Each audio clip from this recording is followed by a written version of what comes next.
Hello students, स्वागत है आपका आपके यूट्यूब चैनल धाड़िया डिवीजन एकेडमी में। ठीक है, चलिए स्टूडेंट्स, इस वीडियो में पढ़ते हैं प्रोबेबिलिटी। प्रोबेबिलिटी क्या होती है? देखिए, प्रोबेबिलिटी जो होती है किसी भी इवेंट को होने की पॉसिबिलिटी कितनी है, ठीक है, वो प्रोबेबिलिटी होती है।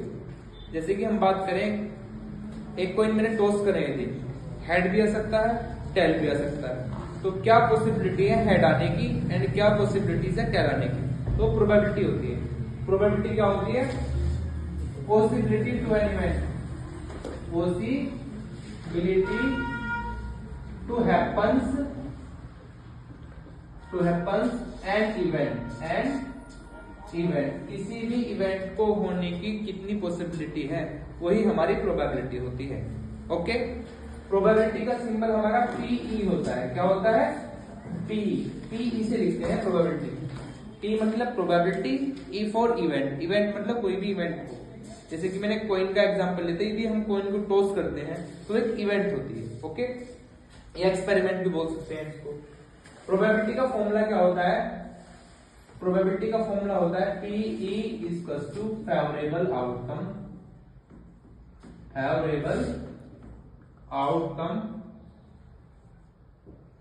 अपॉन टोटल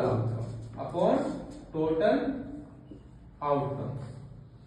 ठीक है, ये प्रोबेबिलिटी का फॉर्मूला होता है, favourable outcome upon total outcome.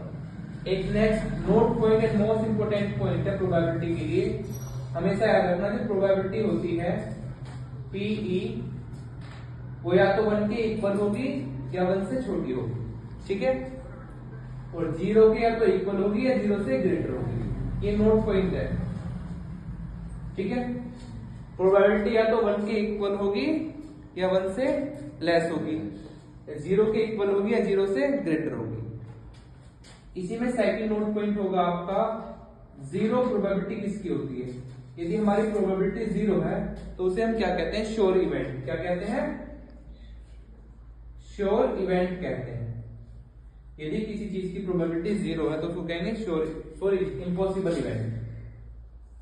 0 probability होने पर हम उसको कहते हैं इम्पॉसिबल इवेंट। क्या कहते हैं?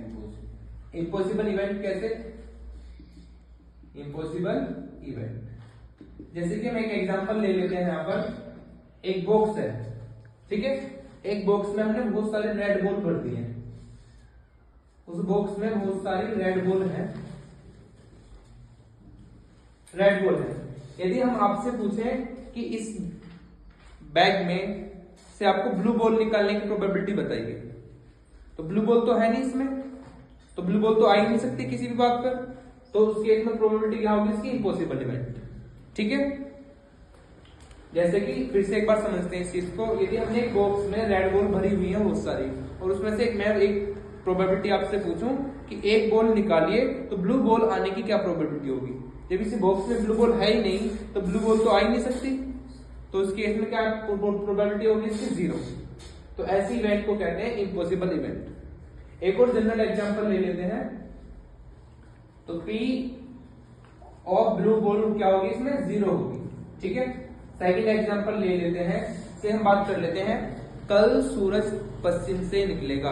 क्या संभव है कि सूरज पश्चिम से निकल जाए? वेस्ट से निकलना तो इम्पॉसिबल है। तो सूरज पश्चिम से निकलने की प्रोबेबिलिटी क्या है? 0 है, यानी इम्पॉसिबल इवेंट है। ठीक है, तो सनराइज इन दी वेस्ट, इसकी पी क्या होगी? प्रोबेबिलिटी होगी 0। क्यों? ऐसा संभव नहीं है, कभी भी सूरज पश्चिम से नहीं निकल सकता है, तो इसकी प्रोबेबिलिटी क्या होगी? 0। ऐसी इवेंट को क्या कहते हैं? Impossible event. ठीक है, अब बात करते हैं श्योर इवेंट की। तो यहाँ एक टॉपिक है इम्पॉसिबल इवेंट क्या होती है, एक होती है श्योर इवेंट। श्योर इवेंट की प्रोबेबिलिटी क्या होती है? 1 होती है। क्या होती है? 1 कैसे होती है? इसको भी एग्जांपल के द्वारा समझते हैं। सिंपल एग्जांपल सन वाला ही ले लेते हैं। मैंने कहा कल सूरज पूर्व से निकलेगा, तो इसकी प्रोबेबिलिटी बताइए कितने चांस है कल सूरज पूर्व से निकलेगा? भाई 100% निकलता आया है सूरज पूर्व से, और हमेशा ही पूर्व से ही निकलेगा, तो कल इसके 100% चांस है कि सूरज पूर्व से ही निकलेगा, तो इसकी प्रोबेबिलिटी क्या होगी? 1।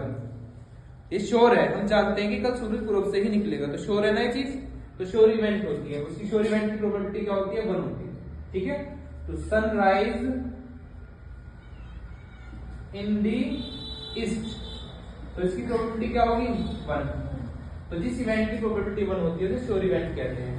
एक बॉक्स वाला एग्जांपल और लेते हैं। एक बॉक्स में हमने मानो ब्लू बॉल रखी है, बहुत सारे ब्लू बॉल है इसमें, ओके। और मैं आपसे पूछूं एक प्रोबेबिलिटी बताइए आप, P E of blue ball, P E of blue ball, तो प्रोबेबिलिटी क्या होगी ब्लू बॉल की। एक बॉक्स में ब्लू बॉल ही रखी है और आपको ब्लू बॉल निकालने की प्रोबेबिलिटी निकालनी है, 100% ब्लू बॉल ही आएगी भाई। तो उस केस में क्या श्योर है हमें कि ब्लू बॉल ही आनी है, तो उस केस में प्रोबेबिलिटी क्या आएगी, 1 आएगी। क्या आएगी, तो इसलिए श्योर इवेंट क्या होती है, जिसकी प्रोबेबिलिटी 1 होती है।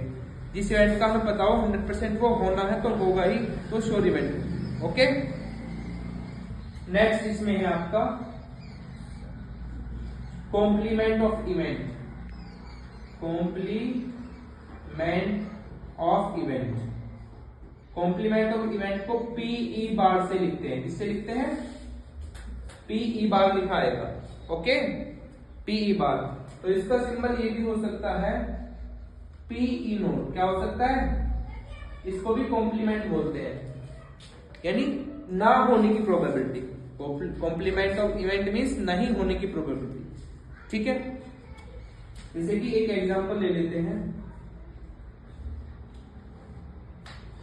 एक बॉक्स है, बॉक्स में रेड बॉल भी है 2 और 2 ही ब्लू बॉल है। रेड बॉल कितनी है हमारे पास, रेड बॉल भी 2 है, एंड ब्लू बॉल कितनी है हमारे पास, कितनी है हमारे पास, ब्लू बॉल भी 2 है। तो टोटल बॉल कितनी हो जाएगी, टोटल बॉल 4। तो यदि मैं आपसे प्रोबेबिलिटी पूछूं ब्लू बॉल आने की, ब्लू बॉल आने की प्रोबेबिलिटी क्या होगी, आप फॉर्मूला जानते हो, favourable outcome upon total outcome. तो फेवरेबल आउटकम में ब्लू बॉल कितने हैं हमारे पास भाई, 2 है ना ब्लू बॉल, तो favourable outcome 2 and total outcome कितने हैं हमारे पास 4, तो 1/2। तो ब्लू बॉल आने की प्रोबेबिलिटी 1/2 होगी।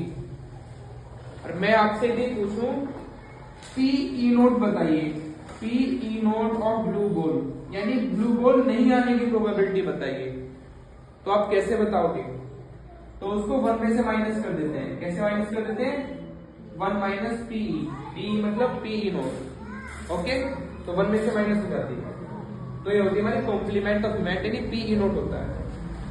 तो ब्लू बॉल नहीं आने की प्रोबेबिलिटी भी क्या होगी, 1 माइनस 1/2, 1/2 में से 1 में से 1/2 माइनस करोगे 1/2 ही आएगी, यानी इसको हम पीई ऑफ रेड बॉल भी बोल सकते हैं।